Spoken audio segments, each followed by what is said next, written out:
The most significant stuff here has mostly been paranormal. Our cryptid team is Blondes and Booze. They're basically running all the cryptid end of the stuff because unbeknownst to us, we did not know that a dogman sighting had happened near here. It had reports of wolves in the area for many, many years. You can go back into the newspapers. They were definitely here. I don't know if it's the cryptid wolf, but I do know that the wolves are in this area. But, native to us would be red wolf. We don't necessarily have grays, so because they come up through New Mexico all the way out to Jersey. So they that's their migration pattern. Right now, as it stands, there's only 5 red wolves in basically, their own territory, meaning not being watched, they're not being zoo kept. They're actually native to the area. So, so that's basically Blondes and Booze kind of handles all the cryptid stuff from the Bigfoot stuff. We do mostly paranormal for here, and we signed a contract with them for 3 years back in July of last year. And we ran our teams out here. So our professional team was out here. So before we really got underway with doing events, we had to know if it was haunted. So most of the contractual stuff that was up front was mostly liability, showing them, hey, we can be on premises. If something happens, we're covered. And then we started doing our own investigations, and it wasn't long until we started noticing how active the place was. Okay, and, so what happened when you got here? Or do you want to talk about how you got into the paranormal, or do you want to talk specifically what's happened here at the Emmaus? I mean, our history in the paranormal is probably, combined experience is probably 50, 60 years of investigating. So we've been to all the top spots. From St. Augustine's Lighthouse, the Savannah Theater, Myrtle's Plantation, Salem. I mean, we did everything on the West Coast too, from Sacramento to Vegas. So we've been all over doing paranormal stuff. Having our own team and doing it what we believe is the right way to investigate with people and running public events, just because we come from that service background. That's what we're trying to do at Emmaus. Making Emmaus kind of the newest place in Missouri to ghost hunt. I mean, it closed in 2015, 18, around that 3-year period. And then... You guys aren't trying to sell the place. I've been here one night and I've experienced quite a bit of activity. Yeah, it's very, very active. And it's strangely active. It has all the legs. I mean, this is the only place I've ever seen something with my eyes and caught it visually. Yeah. So like recording-wise. So we not only saw, some of the first stuff we did was the whistling and the singing. And then that's some of the stuff that you got, that whistling. I don't know where that's coming from. And we thought, trying to be good debunkers, maybe the wind is hitting a certain fan or fin up top that's causing that. But the whistling's too erratic. It's not a consistent thing. It happens in different places too. And it's different really, buildings. and it's very creepy when you start hearing it. Now, we do know that there were a lot of deaf, mute patients here. We know that some could only whistle. So there's some type of tie to that as well, which I think is kind of creepy. But it's strange because I've even noticed with the Sasquatch, they whistle out in the woods. And there's a lot of things that the cryptids do that ghosts, spirits, demons, whatever you want to talk about, or whatever you want to call it, do.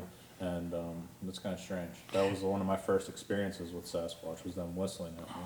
Yeah, and that's reflective, right? So like that's kind of, we don't know if it's the same portal, the same realm. We don't know if ghosts and spirits and all that stuff. I mean, some people have kind of aligned, a lot of cryptids to either demonic beings or divine beings that... Or fairies. I mean, the fairy thing is the thing that's picking up steam because...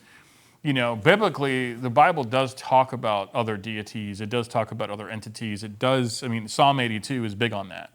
Other worlds, dimensions. Fissures in the earth's crust that could possibly have these interdimensional demons being able to go through things, not necessarily always being evil. They just might be kind of adjacent to all of that. They just are. One thing that I've noticed with the Sasquatch is they will cause this activity to happen. You can't quite put a finger on it, and it seems like they'll follow you from place to place. And I've noticed that parallel with the paranormal. Like you can have activity here, and all of a sudden you're starting to experience it at your house, or how people talk about the cloaking. Like you see this living, breathing Sasquatch, and then poof, it just like vanishes. Right. And it's kind of the same thing with like full body apparitions. It's like there it was. I mean, it looked like a person, and then it just vanished into thin air. Yeah. And you'll get that here. You also have mimics on the floor here, things that look like your teammates but aren't your teammates. Really? That's happened to us. Kind of walking up into the Asylum building. I had my body camera on, and you can see this girl is plain as day in the bathroom with really long black hair just walk right through the mirror. It's right on the body cam. I'm like, what is that? And so we've caught that. We've caught the boy. The boy is we can get that to you so people can see that. I mean, there's no other explanation for it. I mean, there's literally a kid right there. For me, it's the best paranormal evidence I've ever seen. I don't know why it doesn't have that much traction either, but I mean, it's as good as the Amityville boy picture. Amityville boy, it's as good as Sir No Face. I mean, he's there. He stays there the whole time too. He doesn't the boy move. That's at the top of the stairs looking down. Yes, that's that Amityville. But we have our own here in the Asylum. He stands by that back wall, right in where that room is. So right where that first door is by the surgical table, he hung out right there like the whole night. We didn't notice him because it was pitch black and we had our body cam on, and we were actually investigating with a state senator. So his chief of staff was wearing body cam that basically showed that boy the whole time. And we had EMF detectors, 3 different brands, 3 different types of EMF detectors all going off simultaneously on that. And that's what we were paying attention to. And meanwhile, the kid is just like standing right there. It's literally the example I tell everybody. They're staring at these sensors going off, and it's like, now's the time to look around. Yeah.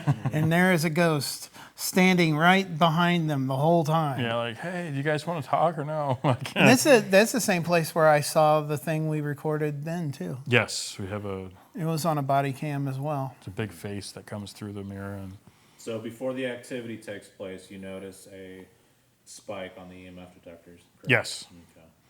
Yeah, so a lot of our ghost hunting equipment does really well here. It fares very well.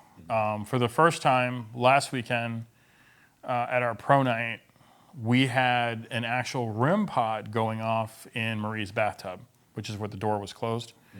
And we'd never had that experience before. So their REM pod was going crazy. I'd never seen a REM pod go off in that room. So I believe the spirits here are learning how to use the equipment, and they're learning to communicate. It's up to us as gatekeepers, and that's what we are here, is to make sure that we're ruling out people bringing stuff here. Like if you've been to Sally House, if you've been to those places, please let us know because we need to do something before you guys come into these walls. I don't want stuff from Sally House in here because Sally House was never cleared. But that's on that circuit in the Midwest. So you have to be careful about where these people are going to first before they come here because, like you said, some of these things attach to people that are just not doing the right rituals and the right stuff to uncleanse themselves or block spirits from following them home and telling them, like, hey, you stay here, I'm going my way, you're not welcome. Like, doing that type of stuff keeps them at bay. But if you're not saying anything, they're like, well, I'm just going to tag along. And you start seeing that grow. And that's why I think other locations start getting really creepy. Like, you know, when we've experienced older locations like Missouri State Penitentiary, I believe Missouri State Penitentiary is mostly residual. It's mostly residual spirits. I don't think anything interacts there. I think that people catch amazing spirit photography. There's so many photos, so many great photos, just on people's iPhones are incredible that we've seen, that we've witnessed. But as far as actually talking to inmates or interacting, I don't think that place has that. But Emmaus definitely has that. Emmaus has intelligent haunting here. There's some residual. It's mostly intelligent. So at Missouri State, it's kind of like on loop mode. Correct. To where here, it's like they're in live mode. They're in live mode, and they will reach out. We've gotten people that have experienced what Marie Sturm experienced. We have guys that have gone into that bathroom and broken out in scolding hives. We have pictures of this. This has happened twice now. We've had 2 individuals that have gone in there and they've been so sensitive that they don't know what happened. And they've come out with, and we could show you all these pictures, they come out with these blistered hives. It's so strange. Like literally they were just like running around in nettles is what it looks like. But there was none. I mean, it was winter, so there was. That's like a side effect of the medication that was used here or something. It's possible. But also Marie Stern died of a scalding burn. So I think that's part of her trying to kind of communicate like as to what happened. Right. because we do have our death certificate. Let me burn you. And over 210 people that we know died here. There's 4 cemeteries on the property. It's just really haunted. I've not sensed anything evil. Okay.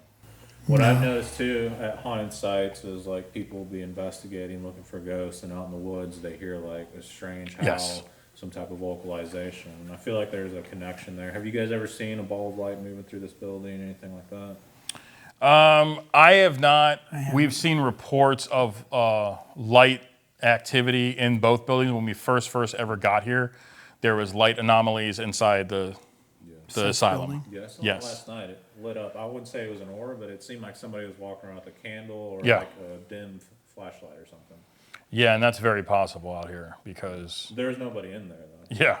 So if you cleared the building and you're seeing that, then yeah, I think the deeper you stay, I think that we're going to start. I think Emmaus is going to start running to about 4 a.m. because I think the deeper you're here, the more people, the more activity is inclined to happen. I'm not always a big 3 a.m. witching hour person. I think that's mostly Hollywood. But here, for some reason, you do get a lot of kick-ups. You do get weird stuff coming from that forest that backs it. People have died out there as well from exposure. We've had patients, numerous, 5, 6, 7 patients have died in those woods because of exposure. They would escape. It would be cold at night, and they would die of hypothermia. So that's all happened out here too. So it's the best paranormal mix. You know, if Bigfoot, if Dogman decide to tread through these ways, I mean, it's ample that you're off 94, you're off Dogman Road. I mean, those are things that could possibly be. Like I said, I'm no expert in cryptids at all. It's never been part of my research. We've done the Mothman thing. We've gone to West Virginia. We went to the barracks. We saw the buildings. We did all that stuff. We even stayed at the Low Hotel, which is very haunted right there in West Virginia. It was haunted by your AC not working. Yes, that was awful. But I had working AC. yeah, this year we're going to Michigan now. We do a yearly trip, and we try to find paranormal pit stops and stuff. Part of our show, which is Haunted Garage, we try to find old haunted transportation. So, but since we've been part of Haunted Souls, it's been, you know, we're in the middle of ghost hunting season. So I think Emmaus has a bunch of events too coming up. A lot in October, some in September. We're gonna die off a little bit in July just because it's too hot and there's a lot of critters. And I don't want people getting stung by. Right. And I hate sweating.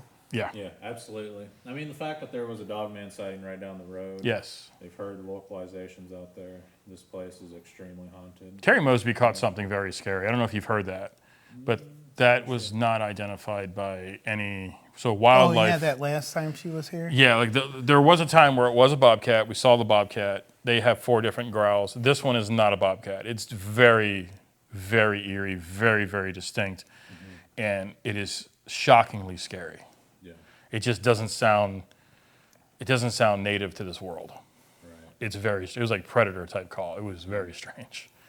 Now I'm no expert on wildlife in this area, but I've lived here 13 years. I've never heard anything like that. So it's pretty scary. But yeah, it has everything. You know, it really does. I mean, but you also do have to experience it too. So. Yeah. And growing up, did you see shadow people? Have you seen a full body apparition? Either one of you? Oh, yeah. I grew up in a haunted house. Okay. So to the point where me and my sister would see stuff and my parents didn't believe us, and then my mom started experiencing things, and we were all out of town at church camp, and my dad was there by himself, and he saw the old lady I was always talking about search the whole house with a shotgun because he believed there was actually somebody in there.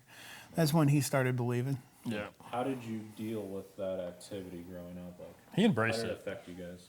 I mean, my parents didn't discourage me from checking it out. Yeah.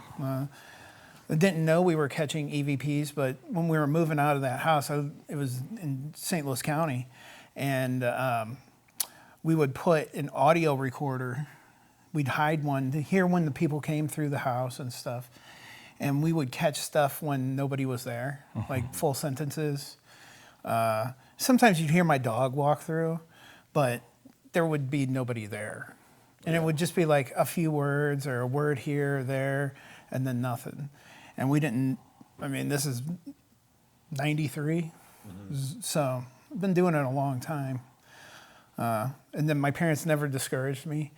I was super interested in the Lemp Mansion because being from St. Louis, if you want to do paranormal stuff, especially as a kid. Yeah. My 4th grade teacher told us stories about it.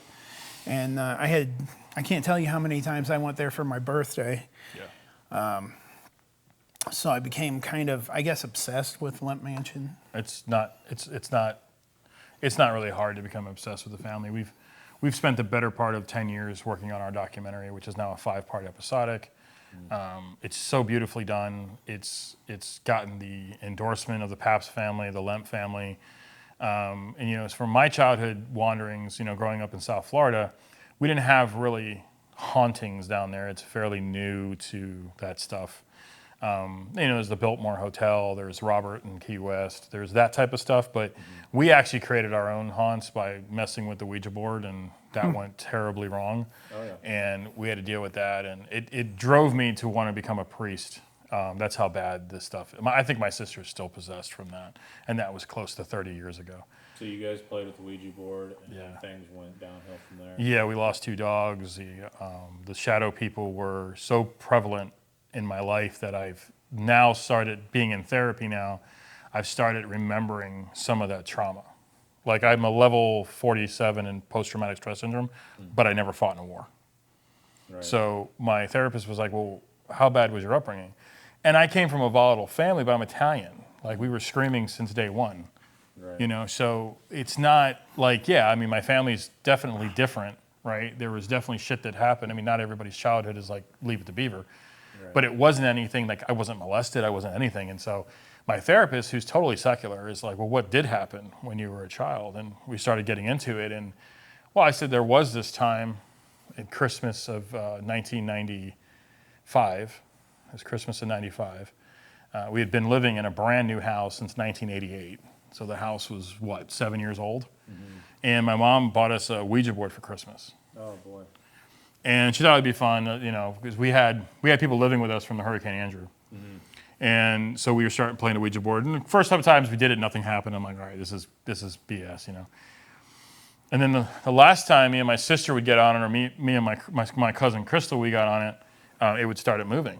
And it started doing things. And then before you knew it, we were in a time jump. We had played the board so much and were so obsessed with the board that my uncle walked in the room and said, what are you guys doing in here? He's like, we're just playing a Ouija board. He's like, yeah, but you're in this room for months. And I'm like, no, we're just playing a Ouija board. He's like, it's June, Frankie, it's June. You got this at Christmas. That was 6 months ago.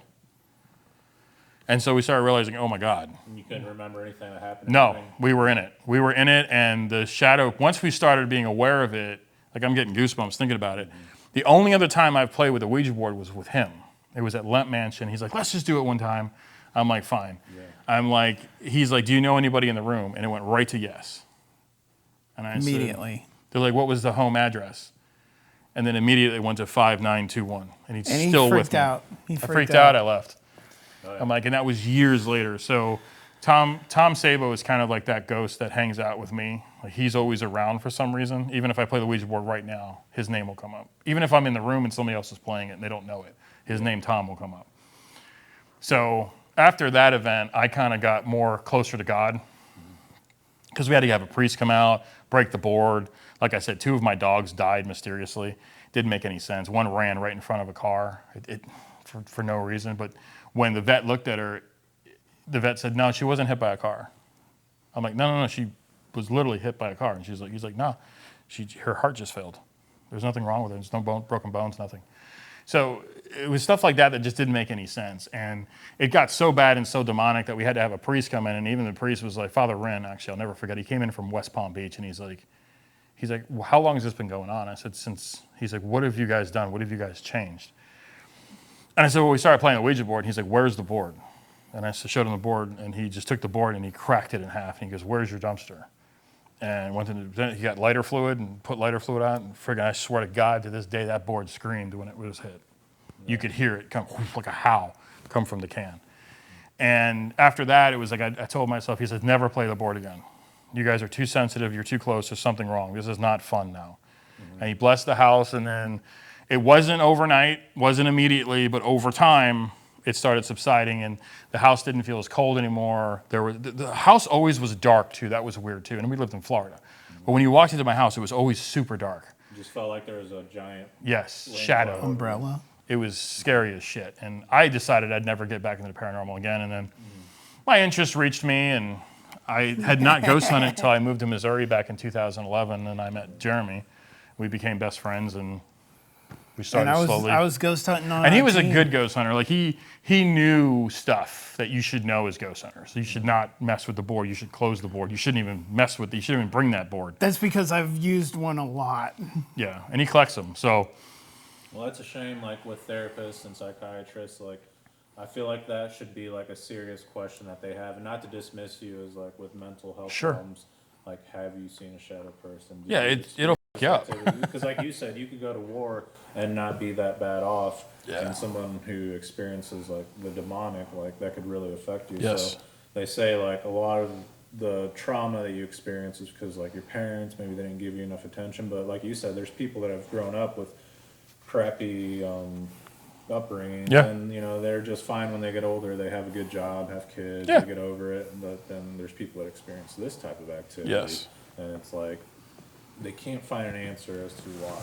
They're like, well, maybe it was your parents, they didn't give you enough love. But I feel like if you see a shadow person, that can really affect you mentally throughout your life, and you're never going to get the answer. There's no medication, no therapy, nothing that can help you. You have to spiritually protect yourself. Do you feel like the priest helped you over time, like that dark cloud over the house kind of dissipated? Yeah, I became very religious too. The windows? I became very religious. I became very Catholic, and I started not being afraid anymore.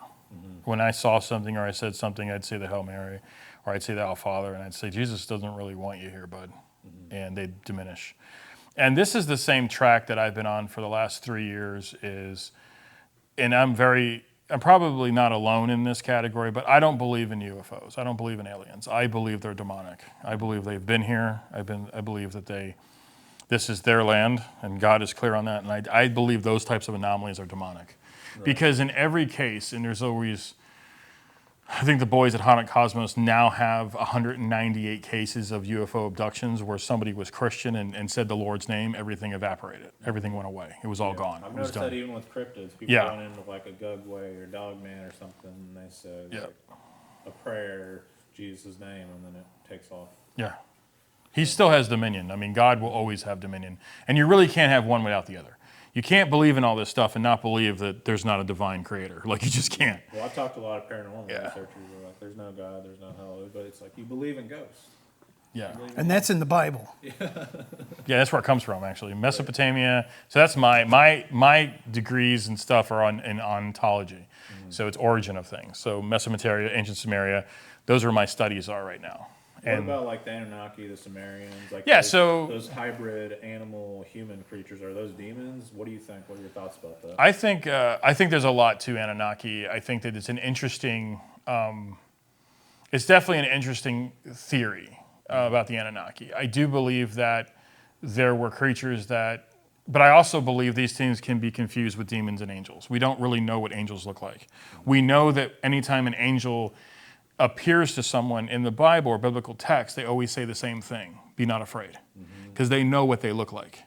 But we don't know what they look like, and it's going to scare us. They don't look like us. So it could be part of this the fallen watchers that were part animal, part human. You don't know what they look like, but we do know that it's different. I mean, Ezekiel was, talking about a spinning circle with an eye in it. So there's a couple things that, like how they've been described, that there is a level where if you're getting into these talks, like for instance, like cryptids could be part of Nephilim. We don't know where they're coming from. They're giants, but they also have immortality in their bloodlines, which means the flood was supposed to kill all the Nephilim, but maybe some survived. Maybe some were able to coexist without interfering with. Because it is funny and strange when you're calling out the Lord's name and these things vanish, because that's part of that dominion call, right? But they can't have salvation. That's the other problem, right? Because the ontology tells you that only the bloodline of Adam has salvation. Yeah. So you can't save a demon. You can't save a Nephilim. You can't save a Bigfoot. They're already damned, because they're not part of the bloodline. And I think that's where people get confused. And I think that if you look at it from a religious perspective, the paranormal makes more sense. Because it's kind of proving it. The Bible says, do not practice necromancy. Why? Well, because it's real. Like, they don't want you to basically worship false idols. And that's what happened the first time that we had watchers on the end in the book of Enoch, is that people looked at these things and it's like, oh my God, these are divine beings. We should worship them. Mm-hmm. And that's where the human mind goes to. Yeah, it's the same people that have seen UFOs. You can't talk to them about God. Mm-hmm. You know? It's like, no, it's UFOs and, take me and all these signs that are always coming out sometimes because it's like, it's that type of stuff that's weird. Yeah, they always try to find an answer for it, like the guy with crazy hair off Ancient Aliens. Yeah. Like, what if aliens? yeah. Is actually an alien? It's like, no, what if the aliens are actually demons? Yeah, exactly. What about that one? Yeah, demons. Like, yeah. And you're right. Like, that's kind of where my theory is. Now, as far as there are divine beings, Psalm 82, and they're known as the Elohim. There are, in those verses, when David and Solomon talk about this in Enoch, there are ones that are not, they're neither. They're just neutral. They have no reason to hurt humans. They have no reason to love humans, but they exist. They don't really want to interact with humans. They don't need to. So I think that's the thing that we're not talking about either. There's a whole other conversation that we're not talking about. And it's basically, we know that they're not allowed to be within range of us. So a lot of times when you're seeing these cryptids, they vanish. Well, if it's divine, that makes sense. Because they're really not supposed to do that. But if you're inviting this stuff into yourself, then yeah, naturally you're going to see more stuff. You're going to be open to more things. You're going to be witnessing. Something the Native Americans said that if you talk about cryptids or Bigfoot, like, you're going to attract it. It's manifesting. Yeah, and it's the same with like the paranormal. Like, you start watching paranormal shows, Yep. the Ouija board, you're bringing that stuff in. Yeah, it's what you invite in, and that's free will. So you still have that. God, just because you're a Christian, it doesn't mean that you can you can stray from the flock. And those are the things too. Like when you get into the ancient Sumerian, when you start reading about Muslim religions, when you start reading about who Allah was, well, Allah comes from ancient Sumerian.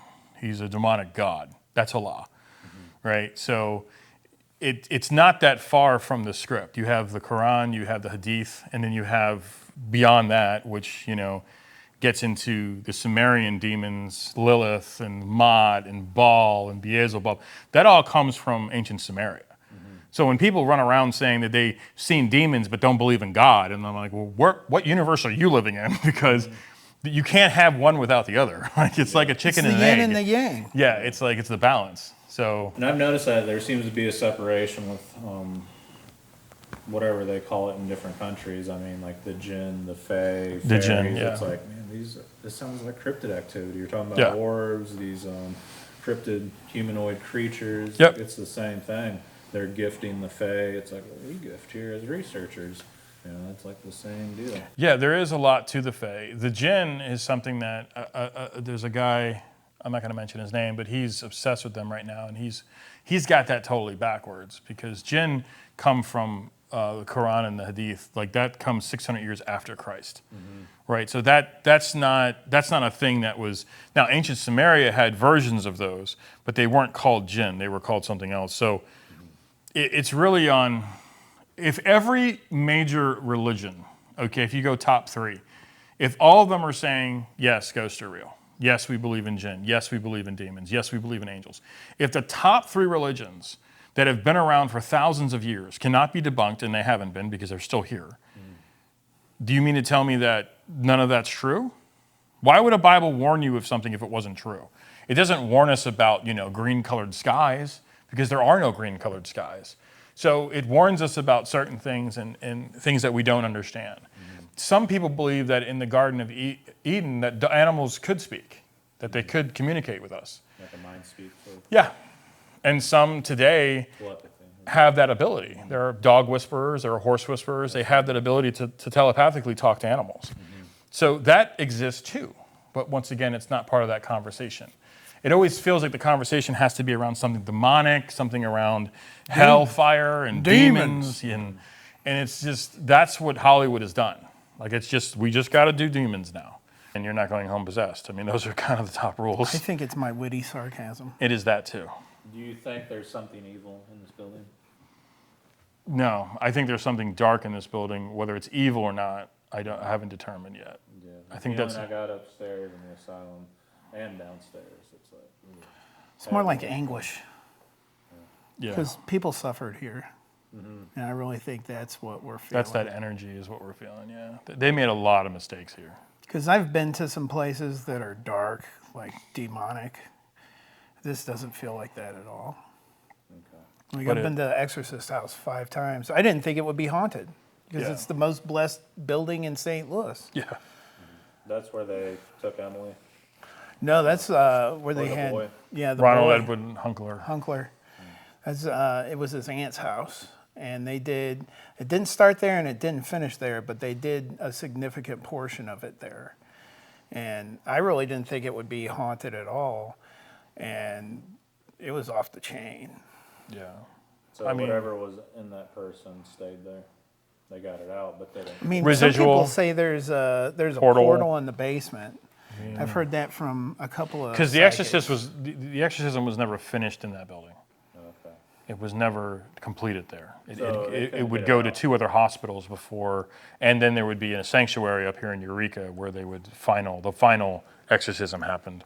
See, that's what's confusing to me. Like people say, when you run into a demon or evil spirit, just use the power of Jesus. Which I mean, I do believe works. But like when someone's like possessed and this thing is latched on, like it's not just a one-time thing where you bring in a priest. Like it's a long, drawn-out process. Journey.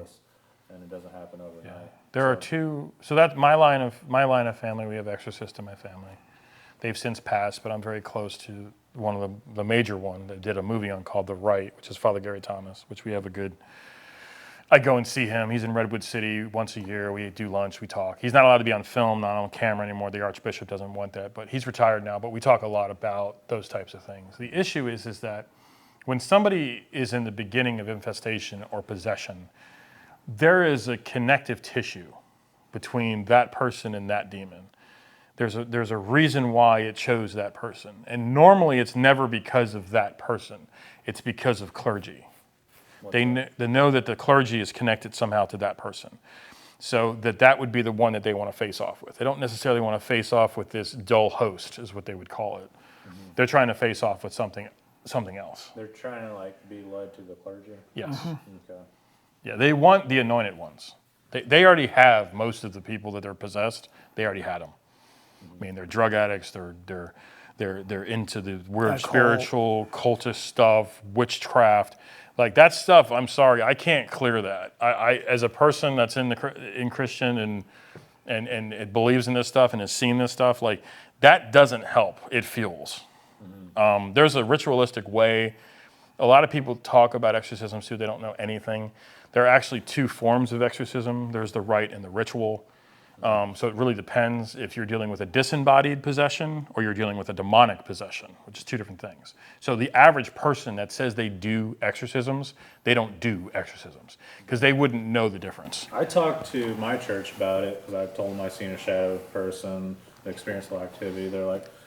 They told me, I mean, I don't know if this is true. They're like, that's because you were chosen by God. You know, you're one of God's people. They said possession's different. They said like your eyes will change colors. You'll be able to like possibly crawl on the floors, contort, like your head can twist around. Like you'll know things that no human being could know. That's like, the most dangerous. You know. That's called the known. That's the most dangerous. That's the 4th leg. Mm-hmm. There's 7 legs in total, but if you're at the 4th leg already and you're telling something about a priest who's 65 years old and you know about that priest's childhood, like there's definitely something that's ancient there. Like you shouldn't be able to speak 16 different languages. No. You know, no person can just know that. No, you shouldn't. When you know if someone's possessed. Because a lot of people are like, oh, I seen a ghost, I must be possessed. I need an exorcism. They're like, no. No. The people who need an exorcism don't tend to know they need it. Mm-hmm. Yeah, possessed people don't know they're possessed. That's the scariest thing. That is scary. It's not like the movies. It's just not. Those people are probably psychopathic that believe they're possessed. That's more of a nervous condition. The biggest skeptic in the room is the exorcist. If you get a real, actually, ornate, That's what I've heard, yeah, they're the biggest skeptics. They're going to look at this person and be like, that's not a possession. Do you know why? Because they've seen people float. And it's like, that's not happening here. And it's like, this person is probably, so the rule of the church now is they bring in a medical doctor, they bring in a secular psychologist or psychiatrist, and they evaluate the person first. If they can't determine that it's not medical or mental, then they move into neurology. So these are all the stages. So my cousin told me that 98% of the exorcisms that he was a part of, it was neurology. It was autism, it was Tourette syndrome, it was nervous condition, it was hypersensitivity to EMF detectors. So anything EMF, any electronic magnetic field, ultra sensitive to it. They would see stuff, they would hear stuff, they would feel stuff, they would get sick, they would vomit. All that type of stuff can all be proven. But that 2% that exists out there, which is mostly third world these days, we don't hear about exorcisms in America anymore because he pretty much has America. They don't really need to do anything scary anymore. He's like, you guys got my back. Yeah, the demon owns this place. But when you go into third world countries like Haiti and Honduras and South America, the places that I've been, like it's like that's legit. People just disappear in front of you. It's just the black of the eyes come out, like that's true, that's all true.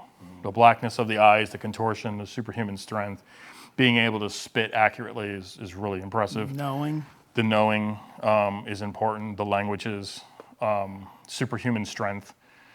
So, but that is very rare. That is 2% of their job. Today, most exorcists are doing exorcisms of actual historic places. Really? That's been their biggest task thus far. Okay. They were in Williamsburg not too long ago. There was a house that had faced it. They were in Gettysburg a lot. And then like in California and other places, when these priests have tried to do it, they basically say, yeah, no, we don't want you here. We need the haunt. That's what fuels our money. So they've sent priests packing like, no, we like our ghosts. They give us money. Right. So I think our whole line is the transitional state point. You have to, some of these ghosts are confused here, like he was saying. There's a lot of anguish. They might not know they're dead. They might need help going to the light. And that's what we're trying to identify here. Is it that, or is it something that somebody brought here? Or, like I said, there's definitely something dark here.